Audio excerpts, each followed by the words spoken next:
today's video, we are setting up my recipe journal and meal planner. So this is going to be a hybrid system where my recipes are going to be kept behind these dividers. And then I also have monthly calendars here that I'm going to be using to plan out meals for each month. And I bought this fabric cover from Happy Planner. So I'm starting off with this dot grid notebook. I am going to be testing out about 100 new recipes this year with my husband.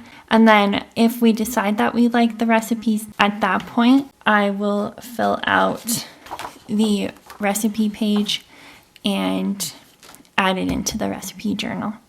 So let's just start by adding the dividers. And you have the option of getting the dividers unlabeled and then just using your label maker to add your own labels, but I decided to go with the labeled version.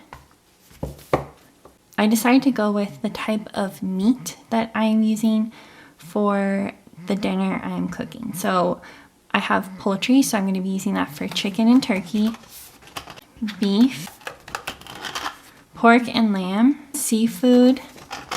I also have a vegetarian main dish option because I have friends that are vegetarian or vegan. And then soups and sides, breakfast, lunch, dessert, and baking. Special occasions, so this is like party food, appetizers, that sort of thing. And then other, and that's everything. That's basically the miscellaneous tab. Underneath the index tab, I am going to be putting all of the inserts. Because I'm going to be also using this as a meal planner, I want to add in the year at a glance pages first.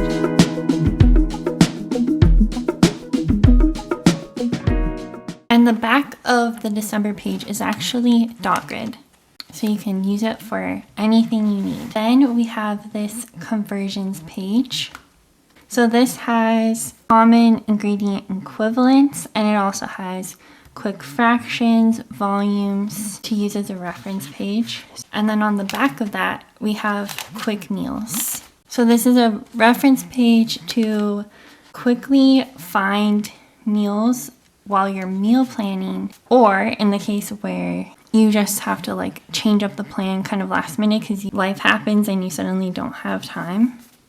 Then you can just quickly flip to this page and look at your options for quick meals. And I'll show you how I'm going to be filling this out. Then we have the index pages. Because there are 11 tabs other than index, there are 11 index pages. And it says category at the top. So I'm going to be writing in each of these category names and then filling out this page with the recipes there. And the point of that is that as my recipe collection grows, I don't necessarily want to be flipping through all the recipes as I'm meal planning. If I can see just at a glance what all of the recipes are within that tab, it makes meal planning a lot easier. And also I'm going to be color coding, but I'll show you that later. This extension pack also comes with short recipes. So the recipes there's one on the front and the back of each short recipe page.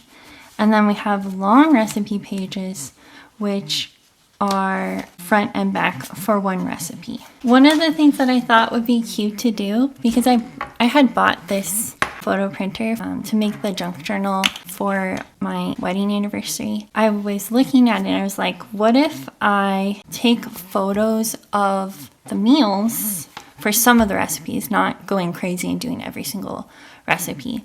And then I can use that to decorate some of the recipe pages. So I think that's something that I'm going to be doing. Each recipe page has a section for the recipe name, the number of servings, who the recipe is by or where you got it from.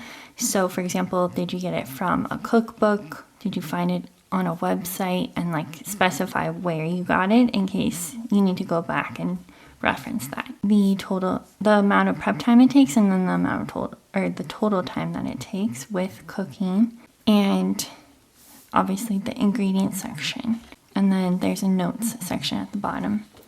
And we have these same categories on the longer recipe page, but the difference is that we have a lot more space to write out the instructions, and then there's a little bit more space for me.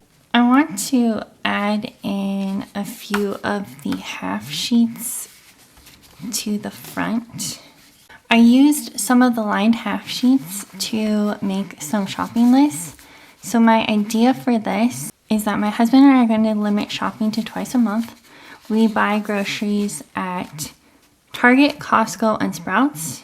I'm going to write down the date once I meal plan January, and then I will add the items to the appropriate shopping list based on the meals that I'm planning in. And then obviously the shopping list is not going to fill up the entire page. So at that point, I would draw a new line and then write in the new date of the second shopping trip of that month, and then continue on down the page. But I'll be posting a meal planning video in 2026 so I can walk you through exactly how I plan out a month of meals and like figure out shopping trips and everything. So I'm going to keep the shopping list half sheets here because these are for the month of January. And so once I fill up the front of the list, then I'll just flip it over and move on to the back until I completely use up each page. I like that they're half sheets so that it doesn't completely cover up the entire page. And then also I can just take this with me when I go to the store. Or I can take a photo with my phone and send it to my husband if he's going to the store. Or take a photo with my phone and just reference that at the store. It doesn't have to physically be there. The next half sheet that I wanted to add is the freezer inventory. So this is currently what frozen meat is in my freezer. And the reason why I'm inventorying meat is because I want to make sure that I'm using this up before it goes bad, because it's typically the most expensive ingredient that I have. So this kind of explains why I have the tabs organized in this way. I can go down this list and pick, for example, 3 pounds of shrimp because I know that that's going to be expiring sooner, and then go to my seafood tab and look at my shrimp recipes to make sure that I use up this shrimp. Obviously, this number is going to change. I could use whiteout once the number is reduced. So let's say I only end up using 3 pounds of chicken breast during January. I could white this number out and then write in a new number. I could use a friction pen to write the number, or I could cross this number out and write it down below. And in that case, I may, in the future, if I decide to go that route, would probably want to include more space in between each item so that I have enough space to indicate the new amount of pounds or fillets that are in the freezer after that month, so that it's ready to go for the following month. And so you really only have to do this inventory when you first set up your sheet, and then as you're meal planning, you update it. And if you end up needing to purchase more meat for another recipe that you're using that month, then you would just add it to this list once it's purchased. The next page that I want to add to this section is a key, and that's because I'm going to be color coding some of these pages, and I'll explain to you how that works in just a moment. Yesterday I was clever, wanted to change the world. Today I chose to use erasable highlighters for the first 3 because these are things that are going to be going on my meal plan. We all know things happen and plans change, and so it's important for me to be able to change up the meal plan, erase things, move things around when necessary. And so I'm going to be writing on the monthly calendar using an erasable friction pen and then color coding using erasable highlighters. Slow cooker, Instant Pot, and One Pot though don't need to be erased because I'm going to be color coding recipes on my index pages. If I don't want to wash a lot of dishes that week, it helps me to quickly find the recipes that will make that possible. So I'm going to put the key here for now. We'll do a full meal planning session in a different video, but I do want to show you an example of how I'm planning to fill out these pages and how it works with the color coding system. So I'm changing myself. Let go of who you are, become who you might be. For this example, I just wanted to fill out the first 3 days because we'll be doing meal planning in a different video. So dinner is green, so I circled the meal that we're cooking for dinner. Shopping trips are in purple, so we see on Friday that we need to go to Costco and Sprouts to pick up groceries. Prep work is in blue, and so on Thursday morning, we need to thaw the salmon so that's ready for the grilled salmon for dinner. And then that night, we need to thaw the pork tenderloin because on Friday, we're going to have to marinate the pork for 24 hours so that's ready for the Korean pork bowl by Saturday. So you can, of course, fill out the quick meals page any way you want. What I think I'm going to do is, since there are 6 columns total, at the top, I'm going to break it up into 6 different categories.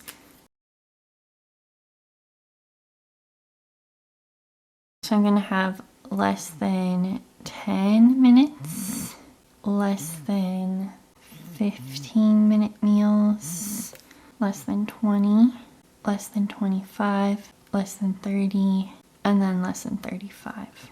And this is referring to the total number of minutes that it takes to prepare that meal. It's not just the cooking time or just the prep time. Let your light. I'm gonna have to go through all my recipes and finish filling these pages out, but this is an example to show you what it could look like. So I put chicken in this column. I'm going to leave this open for more chicken recipes, and then I started adding turkey recipes to this column. This page is for beef. I was thinking maybe like separating it between ground beef and steak, but I decided to just kind of group them all together. Since in the long term, I don't know how many of each of the recipes I'm going to end up with. Living poetry. You were born with wings, your heart knows the way.